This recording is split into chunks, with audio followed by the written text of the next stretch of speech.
তাই টাকা দানবো আনবো কে ভালো টানবো। নানা তো আমার বিচার দিচ্ছে হ্যাঁ তোমার নানি খালা দিন খালি খ্যাট খ্যাট করে। হ্যাঁ আলি তো টাকা দিয়ে যদি আনবো তাই নিশাটা খাবো কে ভালো তাই খাবো। অনেকক্ষণ তো হলো, ক্ষুধা লাগছে, আর কতক্ষণ? তো হয়ে গেছে জালটা একটু একটু কমাই দিছো তো? না বাবা হয়ে গেছে। ইয়ে, তুমি মনে হয় একটু ওখানকার ইলিশ মাছের ঝোলটা ওখানে অ্যাড করছো তাই না? এটা কেন করছো? কেরা নবি সাত দেবি একটা একটা করে ইলিশ তুমি ভেতরে দিয়ে দিচ্ছ কেন? এরে কয় ইলিশ খিচুড়ি।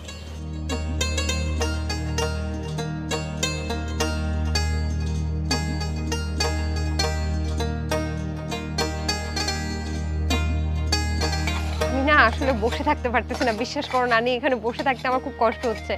এত সুঘ্রাণ, মানে ইলিশ ডাল খিচুড়ি সবকিছু মিলে না কেমন যেন একটা মানে পাইলের ভিতরে মুখ দিয়ে খাইলাম। পাতিলের ভিতরে মুখ দিলে তো জিহ্বা পুড়ে যাবে।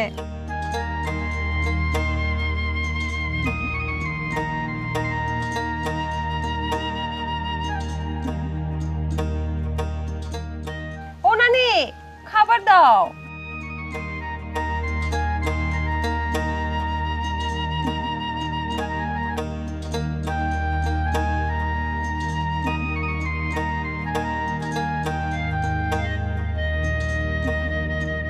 দর্শক, এখানে বসে থাকাটা নিতান্তই আমার কাছে মনে হচ্ছে অত্যাচার, কারণ এত সুঘ্রাণ ইলিশ মাছ সাথে এই যে খিচুড়ি সবকিছু মিলিয়ে কিন্তু আমি এখানে বসে থাকতে পারছি না। না খেয়ে আমি বলতেই পারছি না যে এটা স্বাদ কেমন।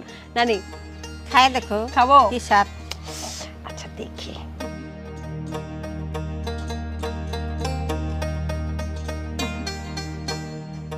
নানির হাতে আসলেই জাদু আছে, মশলাগুলো এমন ভাবে মিশেছে, আর বিশেষ করে ইলিশ মাছের সেই ডিম যখন কামড় দিচ্ছি অন্য একটা রাজ্যে হারিয়ে যাচ্ছে।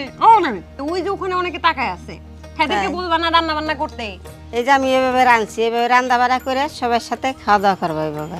দর্শক, আমার মনে হয় না আমি এখানে বেশিক্ষণ কথা বলতে পারবো, কারণ আমি এখন হাত চেটে পুটে পুরো থালা চেটে পুটে সাবার করব। আমি খেতে থাকি, আপনারা ততক্ষণ রান্না করতে থাকেন এবং অবশ্যই জানাতে ভুলবেন